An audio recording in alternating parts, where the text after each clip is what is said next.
विश्वविद्यालय वो जगह है जहां पर छात्र ना सिर्फ पढ़ाई करते हैं बल्कि उनके सामाजिक, राजनीतिक या यह कहिए कि उनके पूरे व्यक्तित्व का विकास होता है। स्टूडेंट पॉलिटिक्स आपने विश्वविद्यालय में खूब सुना होगा। कॉलेज लाइफ और यूनिवर्सिटी लाइफ में पहुंचते पहुंचते विद्यार्थी इतना परिपक्व हो जाता है कि वो अपने शिक्षकों की पढ़ाई हुई बातों को ही नहीं अडॉप्ट करता बल्कि शिक्षक के आचरण को भी फॉलो करता है। हम आज बिहार के विश्वविद्यालयों की पड़ताल करने चले हैं और इस पड़ताल की पहली कड़ी में मुजफ्फरपुर स्थित भीमराव अंबेडकर विश्वविद्यालय की बात करने जा रहे हैं। नमस्कार, आप देखना शुरू कर चुके हैं न्यूज फॉर नेशन। मैं हूं आपके साथ धीरेन्द्र। आज हम बात कर रहे हैं मुजफ्फरपुर स्थित भीमराव अंबेडकर विश्वविद्यालय की। इसकी स्थापना 1952 में हुई, हेडक्वार्टर पटना में था। 1960 में इसे मुजफ्फरपुर में भेजा गया। इस विश्वविद्यालय में अभी 37 इस विश्वविद्यालय के साथ अभी 37 अंगीभूत महाविद्यालय हैं। लेकिन खबर ये नहीं है। खबर ये है कि इस विश्वविद्यालय के जो कुलपति महोदय हैं डॉक्टर दिनेश चंद्र राय, उस पर उनके ऊपर वित्तीय अनियमितता एवं प्रशासकीय आचरण में हेरफेर करने का आरोप कई माननीय ने लगाया है और इससे संबंधित पत्र महामहिम राज्यपाल को भेजा गया है। हमारे हाथ में वो पूरा डॉसियर है, वो पूरा डॉक्यूमेंट्स है कि कैसे कैसे आरोप इनके ऊपर लगे हैं और किन किन माननीयों ने आरोप लगाया है। आरोप लगाने वाले में कुछ एक विधायक हैं, कुछ पूर्व विधायक हैं, कुछ ऐसे नेता हैं जो चुनाव लड़ चुके हैं, सांसद हैं, विधान परिषद के सदस्य हैं और छात्र संगठन है। जब आरोप लगाने वाले लोगों की फेहरिस्त इतनी लंबी है तब आप खुद से कल्पना कीजिए कि इनके ऊपर लगने वाले आरोप की फेहरिस्त कितनी लंबी होगी। पूरी फेहरिस्त मेरे लिए पढ़ना मुमकिन नहीं, कई प्रकार के आरोप लगे हैं और ये खबर मेरे पास इसलिए आई है कि इनके खिलाफ जब महामहिम राज्यपाल को लिखा गया, बावजूद इसके इनके ऊपर कोई कार्रवाई नहीं हुई और राजभवन ने आरोप लगाने वाले माननीय लोगों को कोई ठोस जवाब नहीं दिया। लिहाजा ये तमाम लोग उस डॉक्यूमेंट्स के साथ आज मीडिया की ओर रुख किए और उन्हीं में से कुछ हमारे संपर्क में आए और आरोप की प्रति दी और कहा कि इसे खबर बनाइए।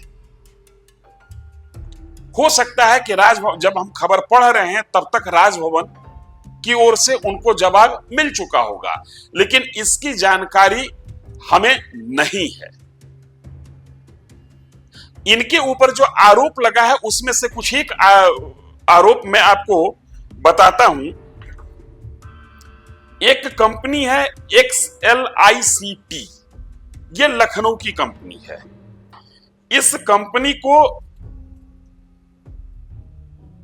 16 नवंबर 2021 को ब्लैकलिस्ट कर दिया गया था और डिबार्ड कर दिया गया था। विश्वविद्यालय अपने कुछ एक काम को इस कंपनी को आउटसोर्स करती थी और उसके बाद से इस कंपनी को बिहार के किसी भी विश्वविद्यालय में किसी प्रकार का काम अलॉट नहीं किया जा रहा था। इस कंपनी को XLICT जो कंपनी है, ये लखनऊ की कंपनी है। इस कंपनी को आरोप के मुताबिक 5 करोड़ रुपए का भुगतान वर्तमान के वाइस चांसलर के द्वारा किया गया है, जबकि यह भुगतान पर कथित रूप से रोक लगी हुई थी।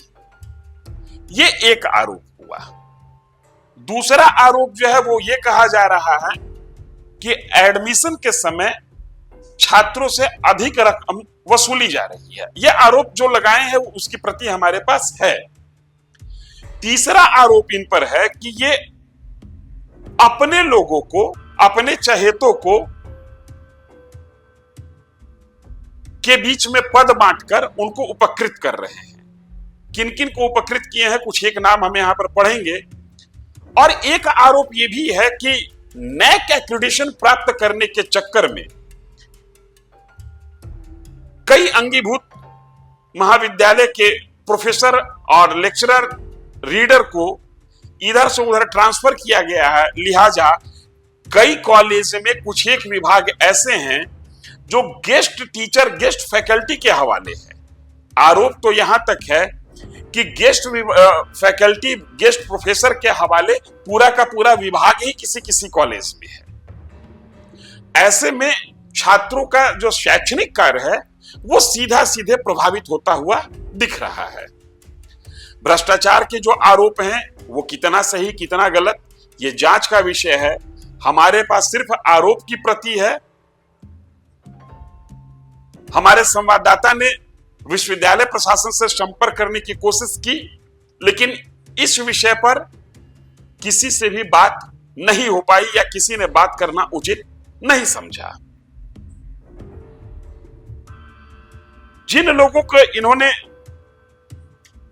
जो इन पर आरोप है कि अपने लोगों को ये बढ़ावा दे रहे हैं, उसमें कहा जा रहा है कि आउट ऑफ वे जाकर आनंद दुबे है उनको उप परीक्षा नियंत्रक बनाया गया है, जबकि उप परीक्षा नियंत्रक नाम का कोई पद शायद नहीं होता है। कोई डॉक्टर सत्य प्रकाश है उनको लीगल ऑफिसर बनाया गया है। इस तरीके से 10 लोगों का नाम दिया गया है। हालांकि आउट ऑफ वे जाकर कितना ये सही है कितना ये गलत है, ये मैं अभी भी कह रहा हूं कि इसका प्रमाण हमारे पास नहीं है। हमारे पास सिर्फ आरोप का प्रमाण है। विश्वविद्यालय प्रशासन की ओर से जब हमने हमारे संवाददाता ने संपर्क करने की कोशिश की, बात नहीं हो पाई, किसी ने इस पर मुंह नहीं खोला। राजभवन को कई एक माननीय ने, जिन माननीयों ने चिट्ठी लिखा है मैं उनका भी नाम पढ़ लेता हूं। निरंजन राय गायघाट से विधायक हैं, भूषण कुमार झा पूर्व प्रत्याशी तिरहुत निर्वाचन स्नातक क्षेत्र, अमर कुमार पासवान बोचहा के विधायक हैं, डॉक्टर संजीव कुमार सिंह सदस्य बिहार विधान परिषद हैं। छात्र संगठन है संयुक्त छात्र संगठन BRA BU मुजफ्फरपुर, श्रीमती वीणा देवी सांसद है वैशाली की, और श्री दिनेश सिंह विधान परिषद सदस्य हैं। इन वैसे जिन लोगों ने चिट्ठी लिखा है इनकी संख्या भी तकरीबन 2 दर्जन के आसपास है, लेकिन ये इनमें से कुछ प्रमुख माननीयों का नाम है जो इन पर आरोप लगा रहे हैं, और इस आरोप के आलोक में इन्होंने राजभवन को चिट्ठी लिखा है कि इस पर उचित कार्रवाई की जाए। एक्सेल ICT जिस कंपनी की बात की हमने, उसको 16 नवंबर 2021 को डिबार्ड किया गया था, उसके खिलाफ प्राथमिकी दर्ज की गई है। और जो वर्तमान कुलपति महोदय हैं इनका कार्यकाल 2024 से शुरू होता है। इस खबर का कुल मिलाकर मर्म यही है कि अगर किसी पर आरोप लगा है तो निष्पक्षता से उसकी जांच हो, संबंधित विभाग उस पर नोटिस ले, और विश्वविद्यालय का जो माहौल है वो सकारात्मक और शैक्षणिक बना रहे। हमारी कोशिश होगी कि विश्वविद्यालय से संबंधित या छात्रों से संबंधित, हमने अपने कार्यक्रम की इस खबर की शुरुआत में कही कि हम विश्वविद्यालयों की पड़ताल कर रहे हैं। हम दूसरे विश्वविद्यालय की भी स्थिति से आपको अवगत कराएंगे, और आपसे भी आग्रह है कि अगर आपको कहीं किसी विश्वविद्यालय में, किसी महाविद्यालय में किसी प्रकार की अनियमितता दिखती है तो हमसे संपर्क करें, हम आपकी खबर को भी लेंगे। इस खबर में इतना ही, धन्यवाद।